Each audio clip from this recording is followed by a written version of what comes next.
آپ صلی اللہ علیہ وسلم کی حدیث ہے کہ صدقہ دینے سے مال کم نہیں ہوتا. اگر بات دینے کی ہو تو ہمارے بزرگ کہتے ہیں کہ تیرے دروازے پہ چاہے کوئی حقدار آئے اس کو بھی دے، چاہے حقدار نہ ہو اس کو بھی دے. کہیں رب تجھ سے وہ والا رزق نہ چھین لے جس کے تو قابل نہیں ہے، لیکن پھر بھی اللہ تجھے دیتا ہے. ابو جعفر ایک واقعہ بتاتے ہیں، کہتے ہیں کہ مجھے جب نئی ہدایت ملی تھی نا، تو میں نے ایک دفعہ نیت کی کہ اللہ میاں میں مسجد سے جب باہر نکلوں گا مجھے کوئی شخص بھی ملے گا میں اس کو آپ کی راہ میں پیسے دوں گا. تو ابو جعفر کہتے ہیں کہ میں مسجد سے باہر نکلا اور مجھے ایک شخص نظر آیا، میں نے اس کو پیسے دیے اور میں دے کے آگے چل پڑا. کہتے ہیں کہ پیچھے سے ایک شخص آیا، اس نے مجھے پکڑ کے جھنجھوڑا. اس نے مجھے بولا کہ کیا تم کر رہے ہو، کیا تمہیں پتہ نہیں ہے کہ جس شخص کو تم نے مال دیا ہے وہ انسان چور ہے. ابو جعفر کہتے ہیں کہ میں بھاگا مسجد کے اندر گیا. مجھے ایسے لگا کہ جس انسان کو میں نے پیسے دیے وہ حقدار نہیں ہے. میں نے دوبارہ نماز پڑھی اور میں نے اللہ تعالیٰ سے دوبارہ نیت کی کہ اللہ تعالیٰ کہ اب میں مسجد سے باہر نکلوں گا، مجھے جو شخص سب سے پہلے ملے گا نا میں اس کو پیسے دوں گا.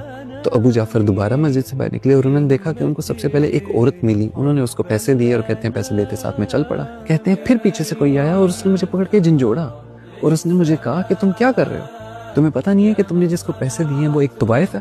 ابو جعفر کہتے ہیں کہ میں بھاگا دوبارہ مسجد میں گیا. مجھے لگا کہ جس کو میں نے پیسے دیے ہیں وہ حقدار نہیں ہے. کہتے ہیں میں نے دوبارہ نماز پڑھی اور میں دوبارہ نیت کر بیٹھا کہ اللہ تعالیٰ اب میں مسجد سے باہر نکلوں گا، مجھے جو شخص بھی ملے گا میں اس کو پیسے دوں گا. اور کہتے ہیں میرے پاس تھوڑے سے پیسے رہ گئے تھے. کہتے ہیں میں نے نماز پڑھی، میں باہر نکلا، مجھے ایک شخص ملا، میں نے اس کو پیسے دیے. پیسے دے کے میں جا رہا تھا تو پیچھے سے ایک اور شخص آ گیا اور اس نے مجھے آ کے بولا کہ کیا تم کر رہے ہو، تم اپنا مال کس کو دے رہے ہو، کیا تمہیں پتہ نہیں ہے کہ جس کو تم